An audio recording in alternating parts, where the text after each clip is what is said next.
Hello, awesome people of the internet.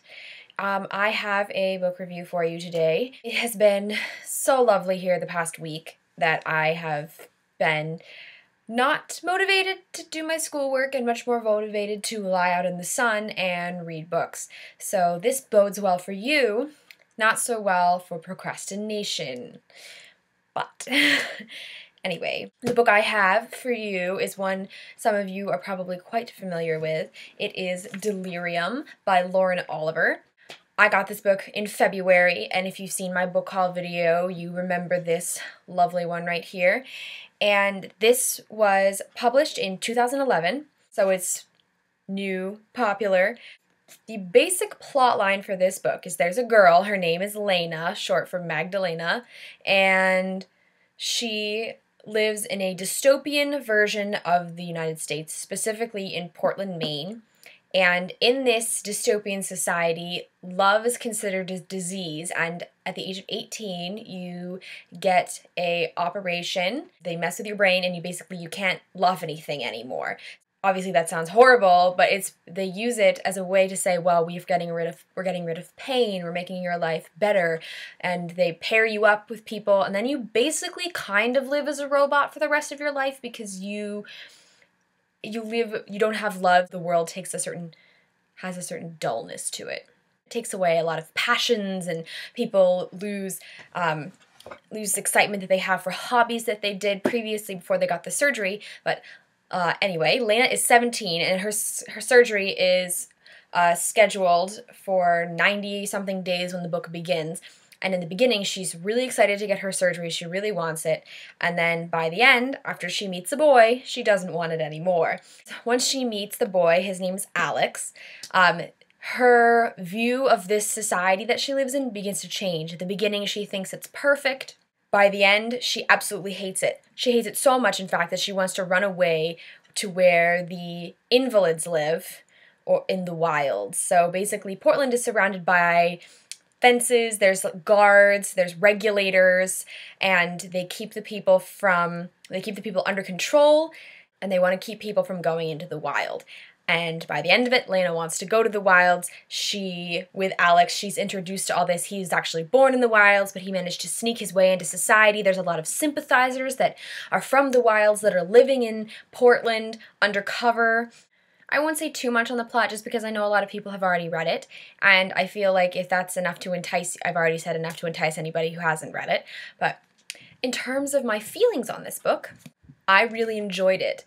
I was going out of my way to read the book. Like when I was eating lunch, I would pull it out, at school on campus and read it. And of course, I've been reading it a lot this past week just because the weather has been so fabulous. So some points that I enjoyed.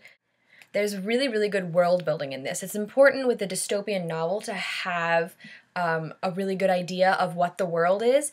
And Lauren Oliver, at the beginning of every chapter, she had a snippet of from this book. It's called The Book of and it's short for, it's an acronym, which I don't remember, and I'm not going to go look it up right now. You get a glimpse of that world, what the propaganda is. Romeo and Juliet is considered a cautionary tale because it has to do with love and how it can affect people, and they have twisted all these things to make it fit the society and make people think that love is a disease.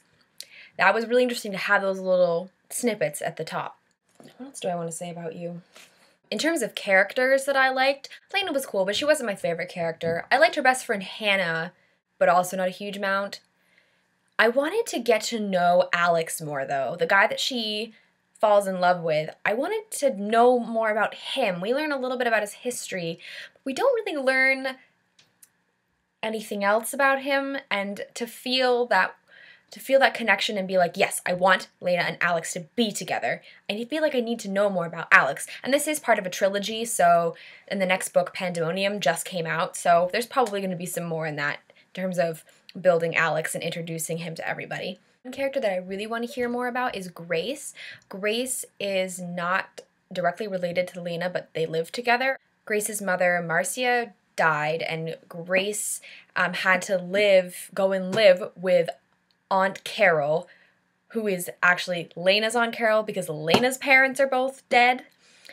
Yeah, that's kind of confusing, so sorry, but Grace is 6 years old and she doesn't speak, but she's extremely intelligent, and you can tell this just by how she reacts to things, how she behaves. She seems like a really cool character, and I'm hoping that she comes back in more of the books so I can learn more about her. If she was in the books more, she would probably be my favorite character. The final thing that I want to say in terms of my overall thoughts for the book was I loved the ending. And not just the fact that it built up till the final push when all hell broke loose, everything, oh boy, oh my. But the actual last few lines, I really liked them. Maybe it was kind of a combination of the fact that I was outside, there's like a nice breeze, the sun was shining, I'm enjoying the world, and I'm finishing this book. And you always feel a bit happy when you finish a book. And just reading those last few lines, I'm like, that was a really good ending. Props to Lauren Oliver for writing a good ending. Even though it was on a cliffhanger and there's still 2 more books, it was a really good ending to the first book anyway. Overall, I want to rate this book 4 out of 5 stars. The reason I'm not giving it 5 out of 5 stars is because there was some super cheesy moments between Lena and Alex, and just Lena in general, like thinking about love and all that stuff. And I'm not a big fan of cheese. Obviously, this is a YA romance, dystopian things, I can expect it. But there are ways that it can be done where it's not super cheesy, and there were just some moments where I was like, okay, Lena, you can stop describing his hair and how it burns like fire in his auburn for like the bajillionth time. That's the only thing that irked me a little bit on occasion whenever it came up. It's not that bad, and obviously I still wanted to pick up the book and read it afterwards because it's got a really good plot. I would recommend this book to anybody who hasn't read it yet and is into YA and likes romance, but not like a huge amount of romance, likes dystopian novels, things like that. Up for a fast-paced, relatively simple read, because even though it is long, I mean, the font isn't that crazy. So I think that about covers it. Yay, Delirium. To wrap things up, I would like to thank Theta Sigma and their blog Resolution Corner for featuring us on Vlog of the Week for this week, so thank you for that. And I will, of course, link the blog in the down bar so you guys can go check it out. I also have our Twitter account and both Les and myself's Goodreads account below, so you can friend us on Goodreads and follow us on Twitter. And of course, subscribe to us on YouTube if you feel so inclined. Thank you guys for watching, and I'll see you soon.